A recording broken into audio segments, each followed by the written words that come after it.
This is a follow-up Q&A to the Finding Clever presentation. We recommend you watch that first, either by pressing the I in the top right corner or by pressing the link below. With that said, enjoy the rest of the video. Now it's time for your questions. If you have a question, you can post it in the presenter questions channel, or you can use the request to speak button, the one with a raised hand, and I'll enable your microphone. And I think we have a question already. Let me find it. Okay, a question from Steven Tass. When do you guys realize you should stop brainstorming? Like you mentioned, you've stumbled upon the idea for Maze of the Minotaur earlier on in 1.5 hours, but kept going. Did you keep going to expand on the idea or just for the sake of brainstorming? Do you guys unanimously agree to stop? This is a great question. Honestly, I think because there's so much importance on finding that big idea, and because you want to give yourself permission to have the time for it. So I think we decided, I think 3 hours is generally personally a good mark to stop and assess where you're at. But it's good practice to that once you have an idea that like, oh, that's really good, you keep going, because there's so many great ideas we've came up with that got us excited, and then like an hour later we beat it with what ended up being the final game. You never know if your current best idea is going to be your best idea. So personally, 3 hours is what I kind of aim for as a bare minimum. And if you kind of feel in your gut that, like, yeah, we kind of know what your top ideas are at that point if you think you have something. So that's when you kind of know when to stop. Just throw it out to the team. Hey guys, I think we're 3 hours in. You guys, are we feeling good? Should we take a look at what we got and make some decisions? But then at the same time, remember, diminution, 6 hours in. So that 3 hour rule went out the window because we knew we didn't have it. Nothing got us excited yet. So I think ultimately, give yourself enough time, brainstorm, give yourself enough time to really push yourself and push the process. But eventually, maybe 3 hours in, your gut will kind of be like, okay, I think we got it. Let's pick which one we're going with. I hope that answers that question. Actually, it also. Oh, sorry. Steven Tiss also asked, do you kept going to expand on the idea, or just for this? Oh yeah, sorry. So just for the sake of brainstorming for that big idea, and once we decide, okay, this is the big idea, that's when we continue the brainstorming only on that idea.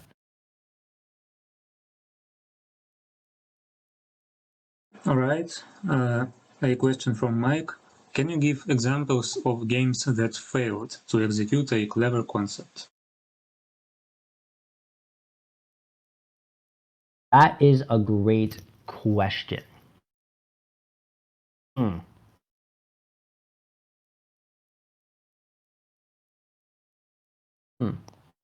don't know if I have an answer off the top of my head, because it's funny.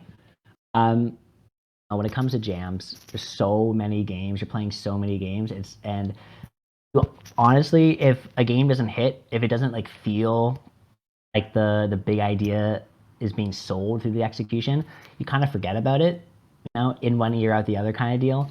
So nothing really comes to mind, but that in itself says something, that you need to sell your big idea through the execution to get me kind of interested, to get any player kind of interested in that big idea right away. So, and then obviously all the games at the top of the jams successfully kind of executed that clever idea. So this is a tough question to answer, just because the games you tend to play are the top ones, and the ones that aren't the top, the random games you play, you kind of typically just forget about. I know that's kind of a vague answer. I know I'm not really like, yeah, here's an example. I do apologize about that, but that's kind of the nature of not being engaged with a game. You forget about it. Thank you. Now another question from Stevensas. When you were finding clever, it was from my understanding that you guys did not prototype your draft ideas. Do you guys believe prototyping games would be valuable in seeing gameplay in action, which may be a new angle to view and find clever ideas? Or was it a limitation that you guys were working with in a 48-hour game jams? What about if in game jams longer than 48 hours, do you think prototyping is great? This is another great question. So a bit of yes and a bit of no. So for me personally, as the director and as a guy who's really my main prerogative, my main priority is what is that big idea? Does it feel right? Does it feel big? So for me, as like kind of guy facilitating the brainstorm typically, it's not about prototyping for me. But again, I'm not a programmer though. Some people, they really can tell if an idea is great through the programming process. And there's nothing wrong with that. So I kind of I asked my gut if this is right without prototyping. I feel like I got a good radar for it, but sometimes you got to prototype it. There's no right or wrong answer there, really. It's about what makes you kind of confident in your idea. I think actually for Die Munition though, we prototyped because once we had our big idea, we actually had two ways at bringing that big idea to life. The team was kind of divided on which way to go about it, so we decided to prototype, and we made kind of the bare bones of both ways, and it helped us kind of be like, oh yeah, this is the way, this is the one. So I know that's not the most straightforward answer, but it's whatever's going to help you kind of see your big idea and see it kind of life. Maybe it is through brainstorming. Maybe it is through prototyping. Maybe it's just maybe your gut just tells you it's great. You just know. I want to make sure I answered your full idea. Your full question. Oh yeah, and just overall, like sometimes you come up with a new idea, just like you're asking. Sometimes you come up with new ideas through the prototyping process. Sometimes you need to get your hands in the guts to really see if an idea is good or find a new idea. For game jams longer than 48 hours, yeah, have fun with it. Go prototype. If you have the time, prototyping is never going to be a bad idea. You know, a 48-hour jams, especially, you got to kind of hit the ground running. Maybe that's a unique thing about GM2K, but you gotta just do whatever makes sense for your process. If it helps you feel confident in your big idea, go for it. Test it out. All right, thanks. A question from Squishy Turtle. Is there a such thing as too creative with the theme? I find people seem to punish you in the ratings if you don't meet their idea of how the theme should be used. That's a tough one. This is something you got to be very careful about, I find, because if you make it too loose of a connection, people aren't going to get it, and it's going to affect your rating. Unfortunately, that is true. That said, what I find helps, sometimes I can't tell if our idea is obvious enough. So, each page description or the jam submission description, those are great ways to kind of make it obvious the connection. Use words from the jam theme in the description, even like for Maze and the Minotaur. I remember intentionally putting in the write-up, joining together this and disconnected. Even if it doesn't feel obvious, you can definitely find ways to make it a little more obvious through the writing and the descriptions and things like that. But you're absolutely right. There is a risk if that connection is too loose, people may not understand. It's unfortunately a risk of when you're having thousands of people vote. So if it's not, it's better if it's an obvious connection, but you can help make it more obvious through the writing, the description. This has worked for us in the past, at least. Yeah, okay. A question from Rhetorical. During the execution, how much code made before the jam did you use? Also, did you just repurpose previously made code, or do you also look for pre-made libraries? So something I'll say is I'm not a programmer. So I don't always have the answers to these types of questions.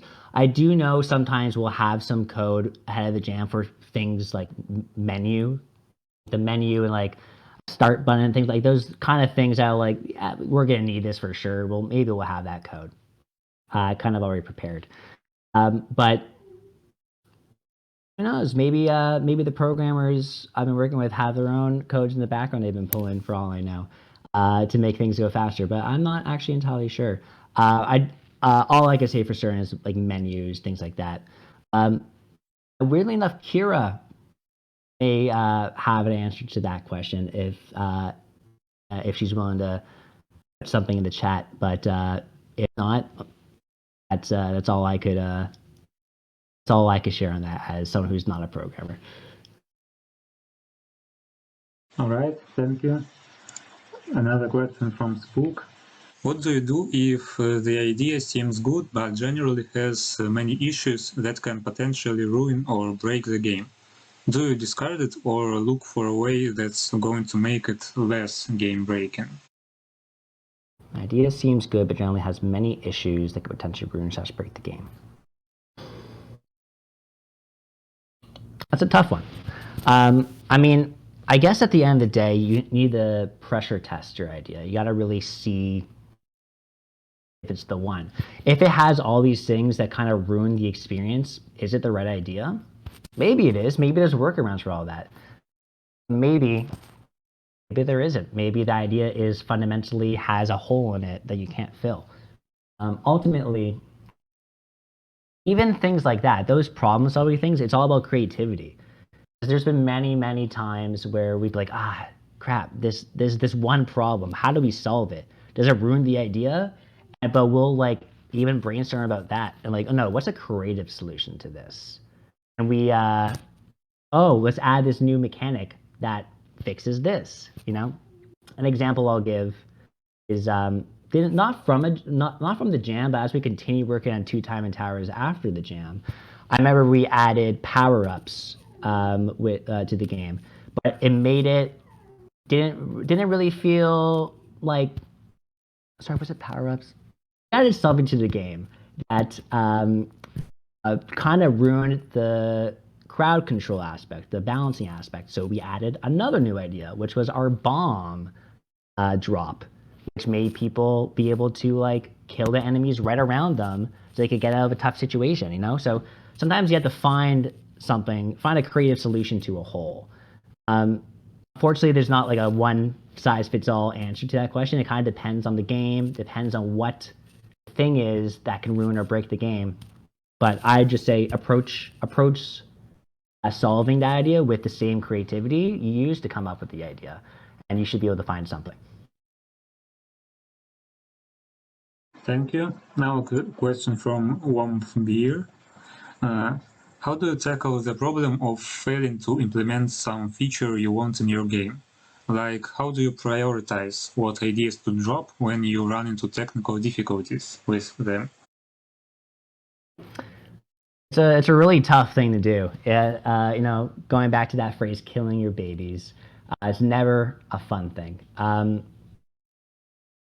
So I wouldn't call it failing to implement a feature. I feel like especially for a 48-hour jam, don't be so hard on yourself. You know, it's tough to make a game in 48 hours and get in all these smaller ideas that complement your big idea. You know, it's tough. So like, if you don't get something in, just make sure if you need to drop some of those extra ideas, just make sure they're the ones that don't fundamentally make your game feel less exciting. I think that's something you kind of know in your gut. You're like, oh, if we lost this feature, that's such a good feature that really creates interesting choices for the player. Like, if the smaller idea is something that makes your player have to think in a new way or engage the game engage with the game in a new way, that's like unexpected. You should probably keep that idea because it enhances the dynamic. But if it's another idea that's like, oh, that's fun, but doesn't make or break the game, or losing it doesn't fundamentally change the dynamic of the game, I would say those are the ideas that you should say goodbye to first. And I know I keep saying this a lot. You got to follow your gut. You'll kind of know which ideas are the ones that really change the feel of the game versus is something that's nice to have. Yeah, you're not failing not to implement some feature. It's 48 hours. You know, we've had to kill so many good features for our games. Kira still talks about a feature we killed from Maze in the Minotaur. You know, it hurts to lose those smaller ideas sometimes, but sometimes you gotta do it. Yeah. All right. Ruby Graphic asks, what would you say are the most common pitfalls that teams make when designing games?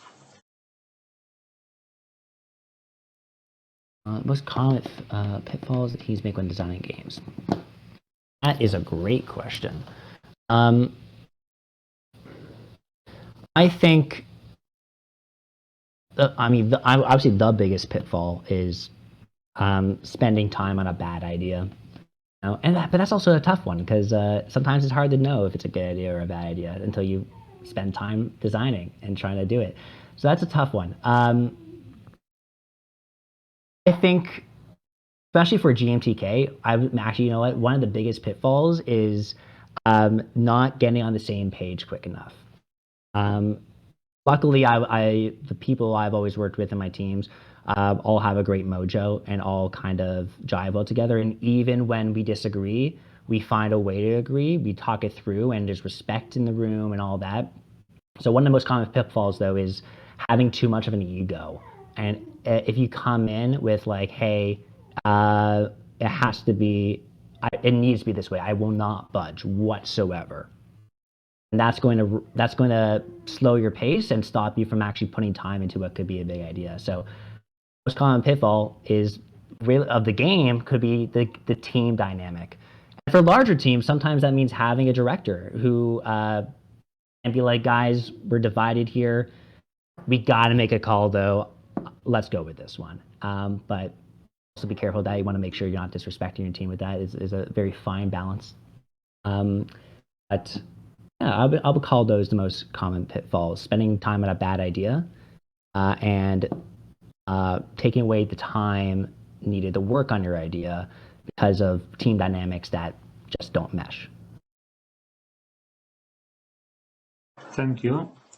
Squishy Turtle asks, what strategies or tips do you have for solo devs making Clever feel good? With 48 hours and one person, we have to get very strategic with how we maximize game feel and minimize time invested. Solo devs making Clever feel good. That is a tough one. As I said earlier, solo devs like holy crap, solo devs are so talented. Tipsy. Solo devs making Clever feel good. Honestly, it's a lot of the same. The only thing that I would say that a solo dev really loses out on, the brainstorming with a team. Brainstorming is so effective when you got people to bounce ideas off of and kind of judge an idea with and like talk about it. Talking is such an important part of brainstorm, and that's such a hard thing to lose for a solo dev. But I would say honestly, it's a lot. The process is still more or less the same. You're still looking for that big idea that feels clever. You're still looking for those smaller ideas that complement it, and you're still looking for ways to bring it to life in a way that gets people excited to interact with it and experience your big idea. You just may have less, unfortunately, maybe you have less time to brainstorm, depending, because you're a team of one, which again, I guess the brainstorming is the thing that takes the biggest hit, but I would imagine that's kind of just something that has to happen as a solo dev. Hey, Squishy Turtle, I've played your games. You have awesome, big, clever ideas, so I wouldn't be too worried if I were you. But to answer your question, more or less the same process. Just be more mindful in the brainstorming because of what you lose as a solo dev. All right, and now a question from Divine Shadow. What are the main lessons you have learned from these gems, and what have you done to benefit and take advantage of having multiple winning gem games? Main lessons I've learned, what I've done to benefit and take advantage of having multiple. Oh yeah, promotion. Promotion is so important. Having multiple, the benefit of being a multi-time game jam, GMTK game jam winner is I have a lot of followers on itch now, and so do all the other people I've worked with, and we make sure to like notify all those followers by like making a new like folder on itch and putting the new game in it, so like all our followers get notified about it. We have that is something that we learned, something you could take advantage of. Kind of unfair maybe, because you win a jam and now you have all these followers and now you can promote to those people. It's definitely an unfair edge, but other than that, I think the advantage you get is maybe people will start knowing who you are a bit. Like I like to think some people recognize my username. Who knows, really? Maybe that's just all in my head. Maybe my ego is too big. Who knows? But in terms of main lessons, I forgot to answer that part. I would say the main lesson is just stuff. I kind of touched on it, but the team dynamic. Sorry, solo devs, team stuff again, but it's so important to have a good team that you drive with and can, and teams that will fight for the right ideas, but also won't like kill themselves for it. They won't alienate others through it. You got a team that's open to discussing, a team that can share. I don't think that idea works, and here's why, and no one's going to take offense because people are on the same page. They want to make the best idea possible. So the main lesson would be find a team you can trust, or even if it's the first time working with people, just go in with the right attitude, as that will make the process smoother. That will get, ultimately, it's the people to come up with the big idea. So if your team is more well-oiled, if your team is more understanding, if there's less ego, you're going to get to that big idea sooner. Yeah, I hope that answers your question. Thanks. Programmer asks how detailed you should be with your game concepts or idea. Like, should it be just point A to whatever it takes us? And how do you find that point A? Or should it be more strict?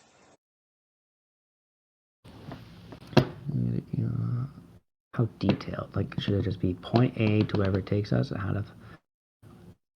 I need to reread this question. How detailed you should be with your game concept idea?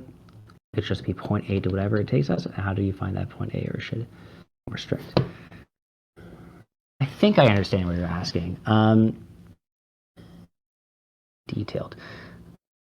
Honestly, I feel like the big idea should be simple to understand.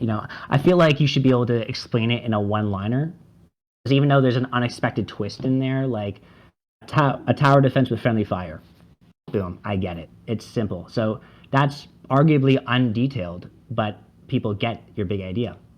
But you should be with your game concept idea. But then obviously, like, the smaller ideas really the smaller ideas that complement your big idea is essentially adding that detail. So yeah, I don't know if I've answered your question. I don't know if I'm reading it right, but I think I've answered it. But if I haven't, just feel free to put it in the chat. And I will also say I have to go in 10 minutes. But if we don't get to your idea, feel free. If we don't get to your question, feel free to DM me. I will do my best to get back to you. either today or sometime this week. Okay, thank you. Vemi asks, my main issue is that I lose interest in any project, no matter how good it seems. How do you keep staying motivated? You're gonna lose. It happens. You're gonna lose, and you're gonna be on day 2 of the GMTK, halfway through the day, you'd be like, "Oh, this idea fucking sucks. Why did we do this idea?" You know what? I think you just gotta recognize that feeling comes from just being so like far deep in the process and thinking about nothing but the idea. You're gonna find holes in your own idea the more you think about it. But like, I think just have faith in that feeling you had when you first came up with the idea. When you first had that, oh, this is so good. I think you just gotta have faith that feeling right there is the true feeling that should come from your game, and that feeling you have later on in the process that's an imposter feeling right there. That's you being tired. I think if you just remind yourself of that, it helps you keep focused.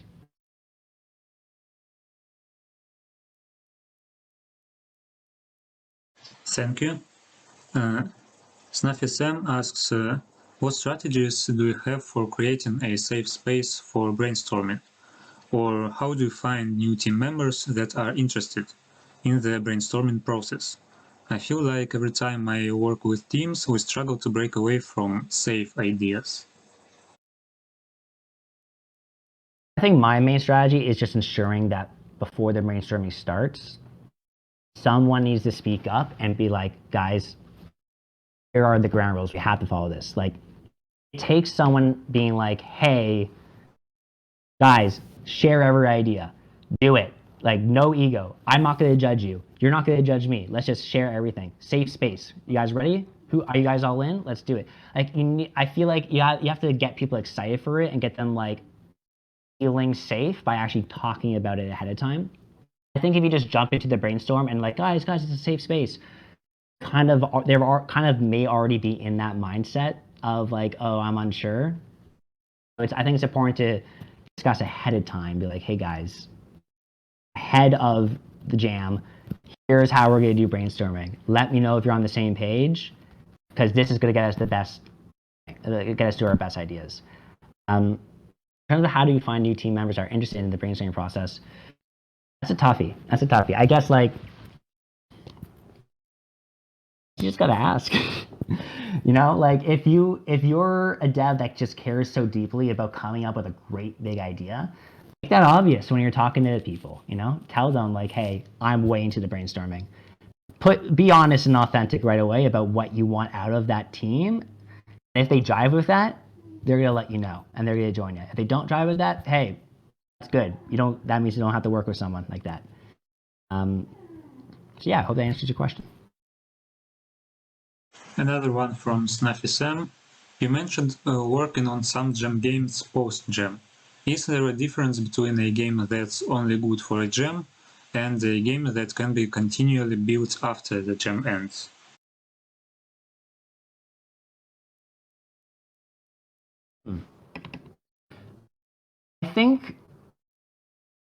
I think as you look at your idea, especially after it's been out for days, people have played it, added comments, you'll kind of start getting an idea of, does this have legs? Like, can I see this being fleshed out even more? Can I see different levels? Can I see different this? Can I see different that? It's kind of a gut feeling. I know I keep saying that, gut feeling. But the good thing is you have player testing at that point. You know, people have played your game. People have left comments. People have said what's fun and what's not fun about it. So I would say that almost every game has the potential to keep being fleshed out after the jam. I think there are some obvious exceptions if like some games are just such a short mini singular experience that maybe it's just a jam game, but I think you'll know, and I think the other players you got consumer feedback at that point. Other players will also be able to let you know, and hey, if you're unsure, ask players who have played it. Like, hey, can I see that? Can you see this? Would you enjoy more of this? And maybe start asking yourself, what would the bigger game look like? I know we haven't actually done it, but because we're all so busy with all our other projects. But Maze in the Minotaur, we've talked about doing more, and we had a mini brainstorm. We're like, oh, okay, I could see different worlds with different amounts of blocks and different types of rooms. You could kind of see the brainstorm juices will kind of get flowing if the idea has potential to keep being expanded on and worked on after the jam. So I think if you just think about it and ask yourself, what would those next things be that would make this a bigger idea for post jam? I think if you start coming up with some answers in your head, that tells you there that, yeah, there's some potential here. Thank you. A question from Ruby Graphic. If you could go back and give yourself one piece of advice when you were starting your career, what would it be? Or what skill do you wish you had learned sooner or spent more time on earlier?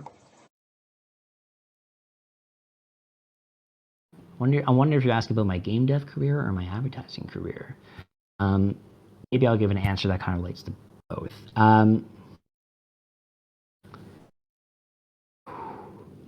One piece of advice I have when you're starting my career. Honestly, a lot of stuff in this presentation. I think the importance of the big idea and just no. I want to come up with a better answer for this. This is a really good question. I think, yeah, one piece of advice is, I know I've already said it because I keep repeating things because, it ties back to a lot of things. The brainstorming, the losing that ego, just talking, just not being, don't be scared of your creativity. Don't be scared of the dumb ideas that come to your head. Embrace it, stop second guessing yourself. Lose that inhibition inside of you that prevents you from just like exploring, getting creative, seeing what's out there.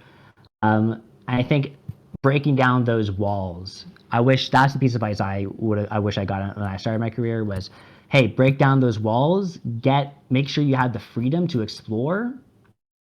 And eventually, you'll also build the skill of being able to identify, hey, this is the big idea. That skill takes time to. I think get to like really, really in your gut know, yeah, that's the one. But as long as you break down your walls, as long as you use that to keep brainstorming, that other skill will also develop. Yeah. Hope that answers your question. Okay, programmer says most of your jam games seem very successful, but I'm curious, what are your thoughts on failing a game jam, if you ever did? So, do you think it's as important as being successful? What do you take out of it? Great question. As I said at the beginning of the presentation that like jams are not about winning. I wouldn't say you failed a game jam. If you made a game, you won the game jam. Like honestly, making a game in 40 hours, making a game in 2 weeks, that's an achievement.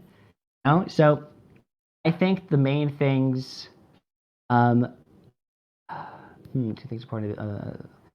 I say failing is as important as being successful because you learn from failures. But at the same time, I wouldn't call what you did a failure. No one's a failure for not coming in the top 100 for 6,000 games entered. Like, all those people are winners. I know it's kind of cheesy to say, but it's true. Yeah, you learn from those games that aren't as good. You learn from those games that you get feedback on that makes you better and more informed the next time you do a jam. So you're always getting better, no matter what your end product is, whether it's a good game, a bad game, whatever. You're always getting better. You're always learning. And just if you go in with that attitude of I'm always gonna keep getting better and learning, then you're gonna get better. And you're gonna learn. Yeah. Thank you. A question from Rhetorical related to the answer on the question about strategies for solo devs.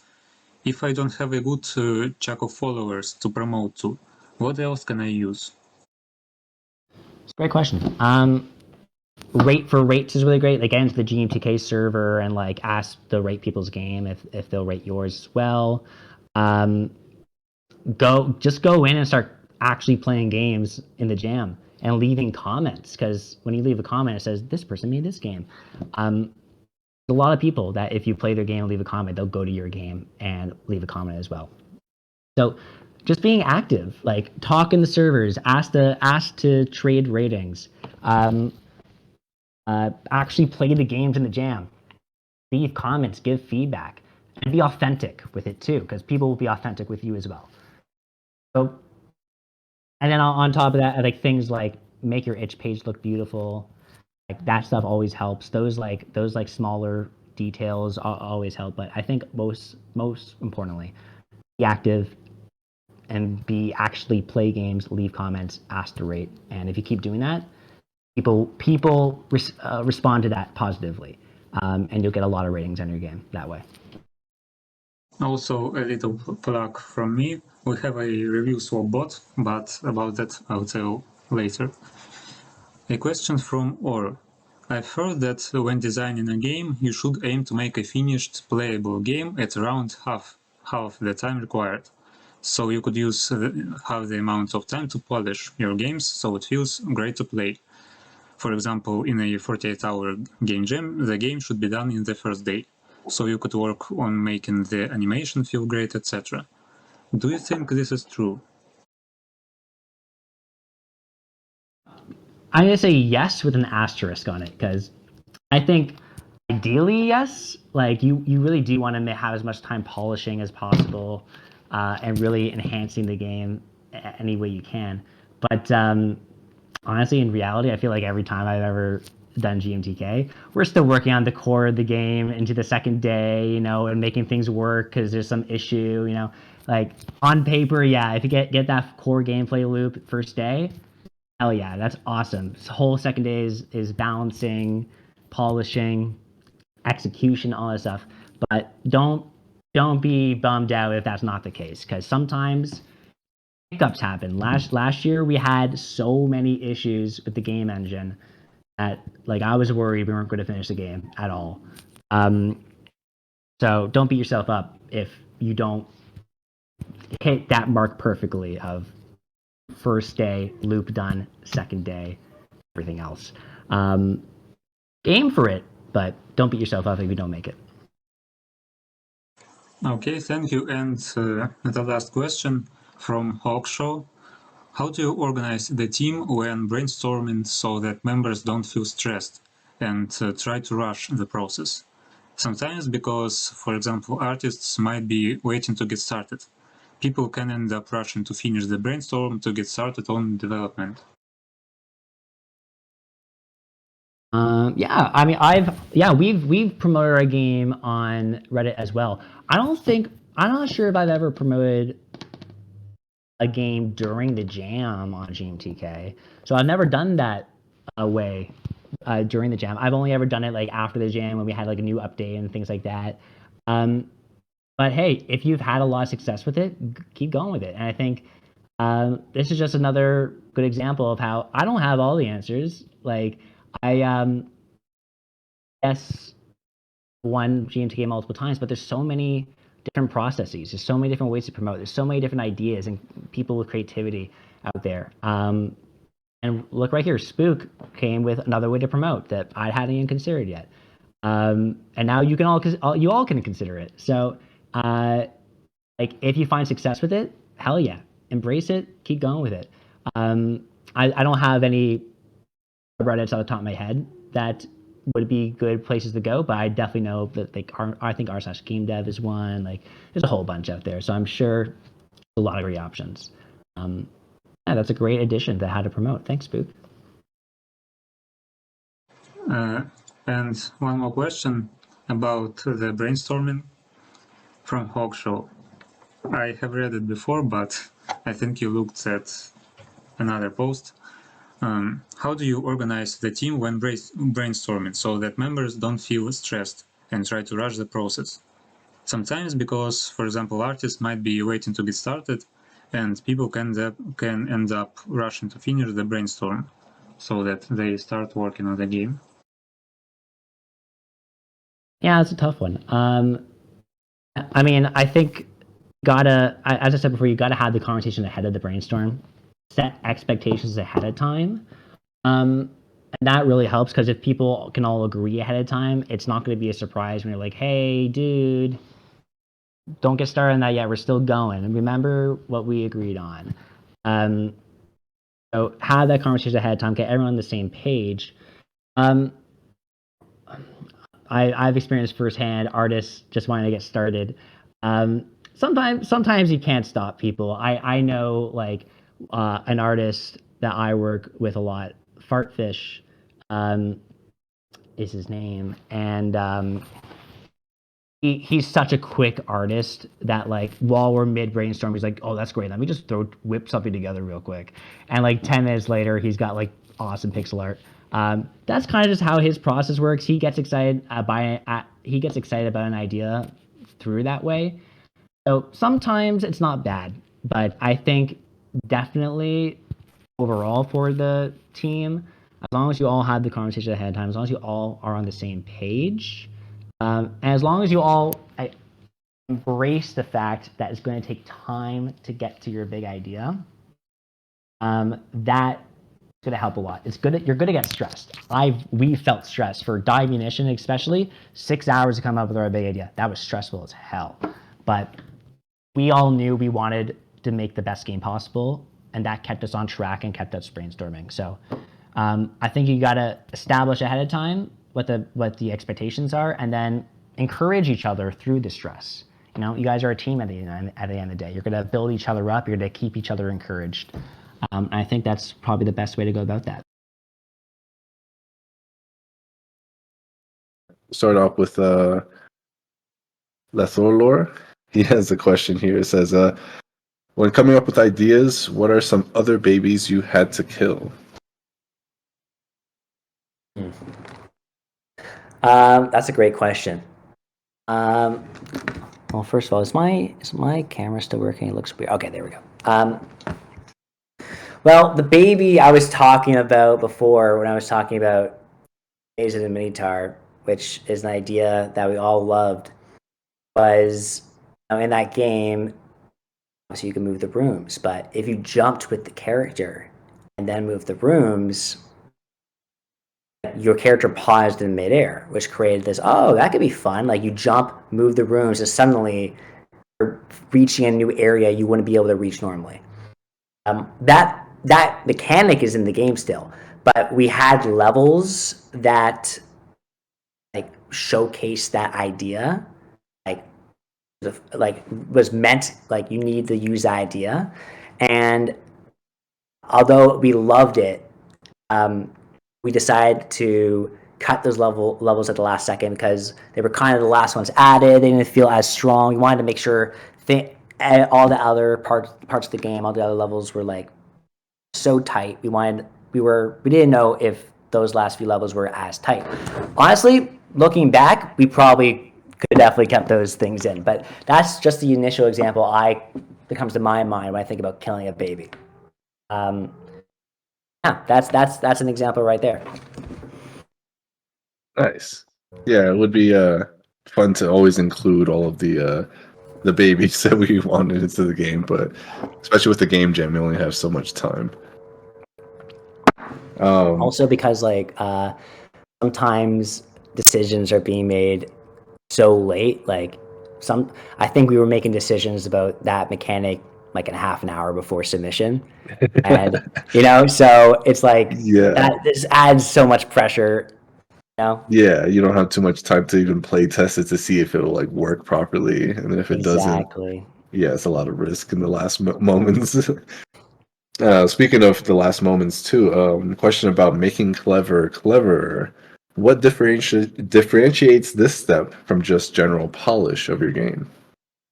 That's a great question. I would say that making cleverer is all about ideas that really enhance specifically the core of your game, the big idea.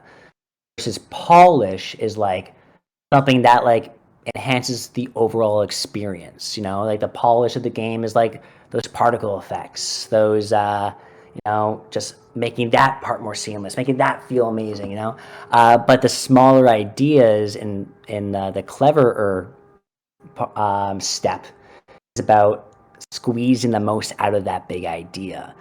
They're technically still part of that big idea, but they're kind of in the peripheral.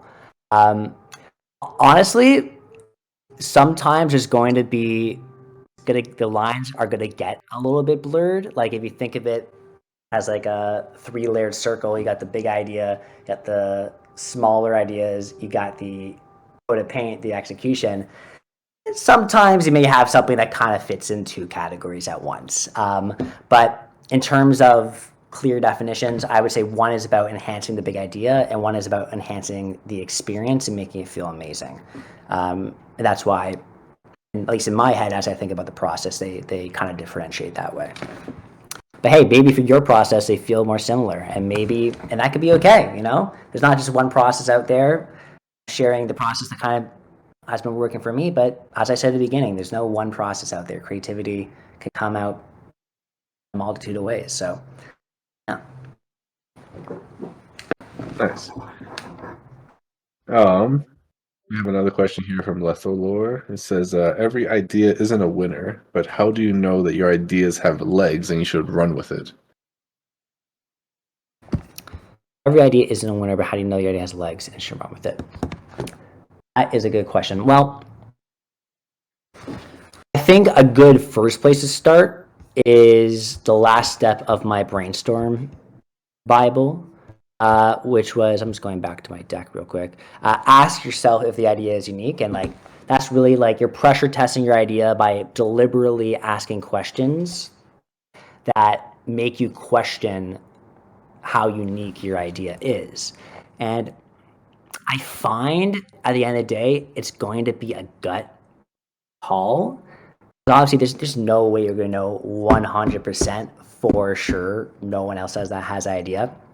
But you kind of start making educated guesses, we got to that idea so quickly. For example, roll the dice. For all those who did that GMTK game jam, all of us still recovering from dice fatigue. The amount of games where a dice is on a grid and you're doing a puzzle to make sure the 5-sided part of the die ends on the 5-sided square. We had that idea too in our brainstorming, but we deliberately skipped right over it because this idea is going to be everywhere. We are right. It was kind of just a gut feeling, but sometimes you just have to follow your gut. And your gut will get better in time too. Your gut gets experience, and your gut's not always going to be right, but it's going to get better with time. So I know that makes the answer a little loose, follow your gut. But as long as you're asking yourself the right questions, you should be able to get to an answer that you're satisfied with about whether or not this idea is the one. I also participated in that GMTK with the dice theme. And yeah, there was a lot of games that shared similar properties with ours as well. A lot of Dungeons and Dragons games, a lot of games that use dice as the main mechanic and stuff. And it was hard, when the theme was it felt a little bit restricting to a couple of people, I feel like. That was also the jam that took us 6 hours to come up with Dimension, which is the longest I've ever had to brainstorm for a game. Yeah, I could see why too. That theme definitely had us scratching our heads too, and we definitely went over 6 hours as well, which usually would only take us about 3-4 hours for brainstorming as well. Yeah, it was a toughie. Oh yeah, we have about 5-10 more minutes for any more questions if anyone has any more. I see a couple people typing. Or if you want to come up on stage and speak for a little bit and ask your question, you can go ahead and raise your hand. We have another question from Celtfire. It says, do you recommend any tools, in particular anything for brainstorming and group collaboration? Great question. I'm a little old school when it comes to brainstorming tools. I just use Google Docs. I personally just a blank sheet of paper that I could just have my like point this game, this idea, point this idea, sub points, kind of explaining it, point this third idea, you know. But we've used Trello before for keeping the team organized and kind of breaking out the tasks to different people. That's a great tool. Ultimately, I think those are the only tools I really used. I tend to keep it kind of loose with my teams in that regard, but Trello, I think, is definitely a good option. I think it's sometimes it's just really helpful to visualize who's doing what, if it's done yet or not. So I definitely recommend that one. One more I'd throw onto the pile as well would be Miro as well. I haven't used Miro. It's like a digital whiteboard essentially that everyone can kind of participate in. So cool.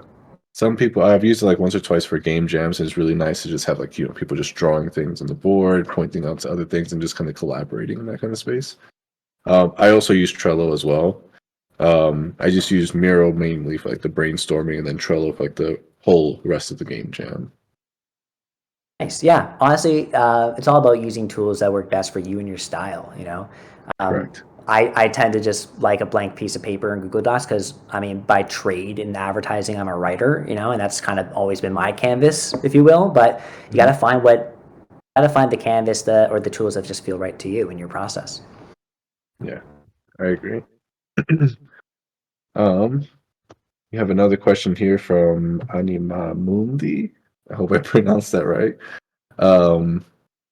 A lame question, but I just thought if you play my own game, could you say it feels amazing or I'm actually failed in terms of selling this idea with execution? So are you asking me to play your game and let you know if it feels amazing or not? Or is this talking more about playtesting the game that you're working on and trying to... Let me see. Just thought if you play my own game, could you say it feels amazing or I'm actually failed in terms of selling the idea of execution? Oh, okay. He's saying how he can trust his own game. Yeah, play his own game and trust his personal critique. Yeah. That's another great question. A lot of great questions. Damn.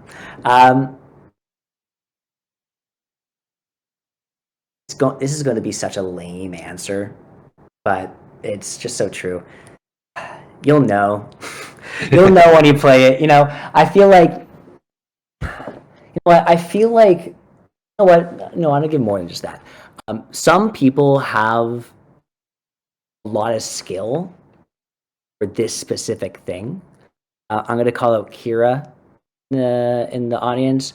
She is excellent at polish and juice. You know, polish and juice is a big part of making your game feel amazing. You know, so there are people who just have a really deep understanding of that part of the process.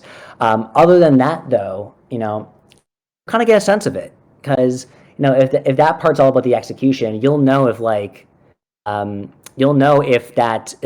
when you get hit by a bullet, oh, something feels off. Oh, maybe you need screen shake. Okay, like you could kind of play your game, and as a gamer, as someone who plays games, you'll probably have a fundamental understanding of like, oh, what something feels off here. And what makes this doesn't feel as impactful as it should.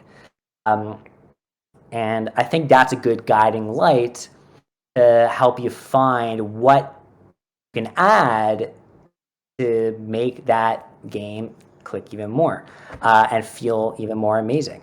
At the end of the day, it's following your gut, which is a term I'm going to use a lot, but it's kind of an important part of creativity. But that said, that's what I would recommend is as a gamer, look at your game and just ask yourself, what does anything feel off here? If it does, what is it? And what can I add to make it feel better? Nice.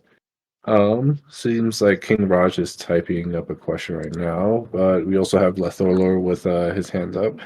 So I'll bring him up on stage, and then I think we'll have time for that. And if King Raj types his question, we'll be able to get it done. Yeah, I'll bring him up on stage. Welcome. Hello. Hi. I did want to say once again, I really do enjoy you guys' games, but to I guess piggyback off your what you're saying about you can feel it. Um, we had a really good concept for a game once where you were the the jam was free yourself. We ended up coming up with a game where you are. I'm gonna put this GIF in the chat.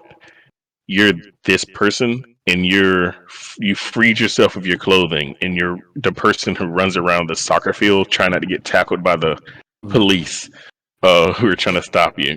And it's just every time I worked on it or played it or anything, I kept giggling to myself just because it was such a good concept, and it was just fun. It was fun to continue to do the big thing, and yeah, and then like you saying, adding a smaller thing just made it feel even more fun, even as I was making it. And I've play tested. I play tested. I think it was Maze of the Minotaur. No, it was one of. I think I play tested Maze of the Minotaur once, and then Kira also, even though like she has great design and stuff, she still checks with some people that she trusts on critiques, because there was one game that she did have and it just felt too hard for me. But for her, it wouldn't be, because she's literally making it, so she knows the ups and downs to the level. But it still also helps to have those people that you can just, hey, how does this feel to you? And you know, if you can trust that person's critique in itself, that makes it go a lot further too, as far as field of game and that.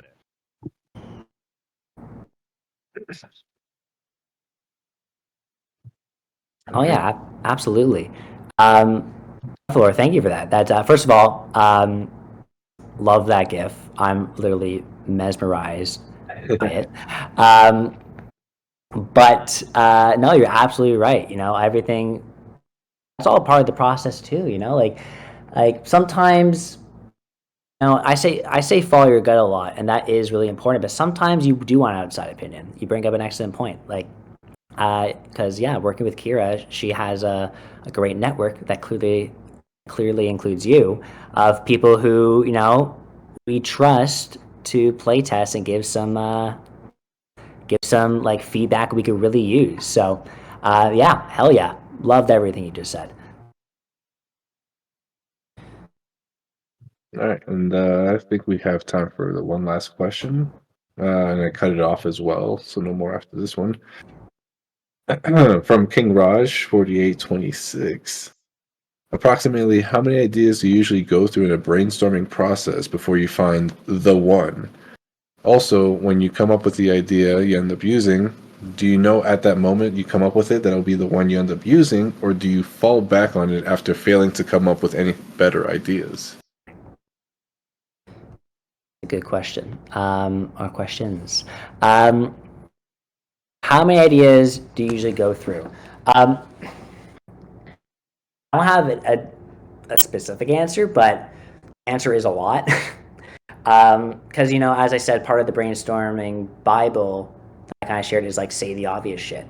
So all the obvious stuff is in that list. You know, say the dumb stuff. There's gonna be a lot of dumb ideas in there, and then on top of that, there's all the good ideas in there that are actually kind of interesting. Like, oh, there's something there. Or we put in all the half-baked ideas. So like, oh, there's an idea there. We don't really know if it's like fully a thing yet.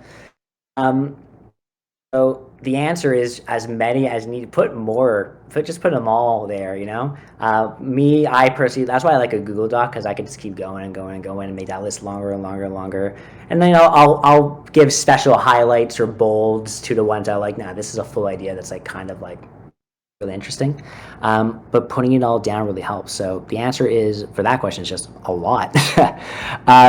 When you come up with the idea you end up using, do you know at the moment you come up with it that will be the one you will end up using, or do you fall back on it after feeling come up with better ideas? A bit of both, bit of column A, bit of column B, because I think it's hard not to get excited about an idea. Sometimes you get that idea and you're like, fuck, that's good. Oh my God, guys, we came out with this. Go.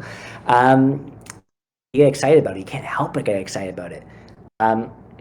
But as I kind of said, as part of like my brainstorming recommendations is don't let coming up with that amazing big idea stop you from continuing, because you never know when you're going to beat it. Even if it's the one, even if you deep down like, I really want to make that game, I feel it's really good.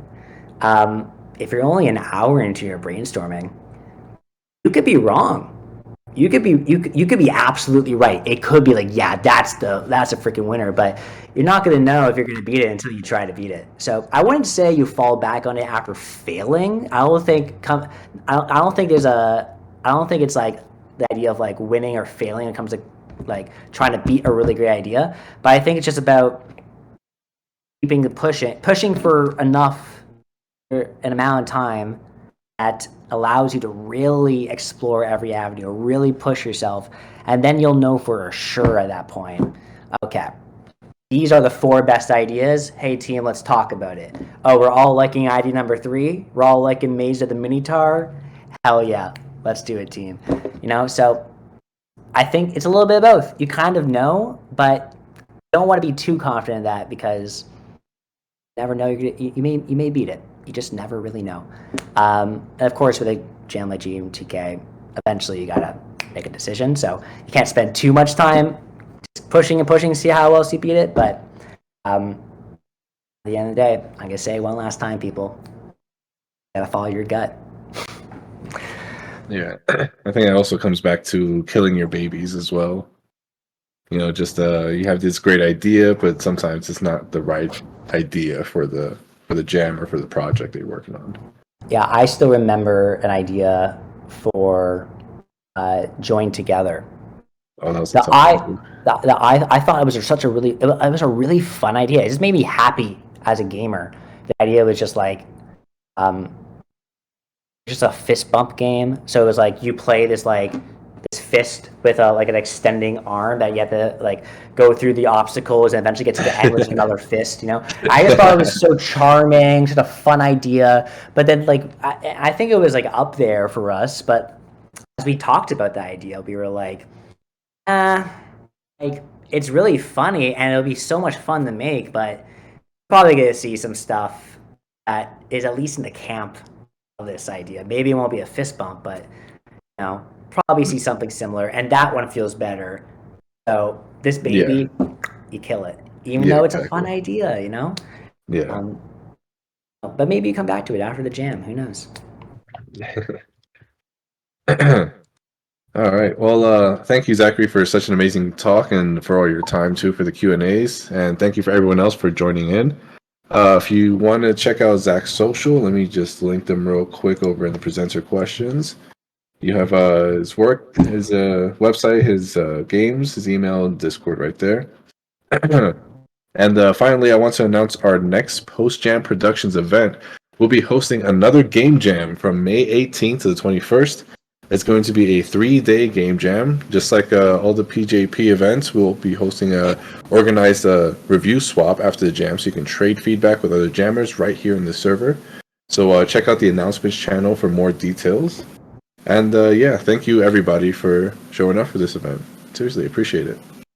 And if you're watching this on YouTube later, don't forget to subscribe.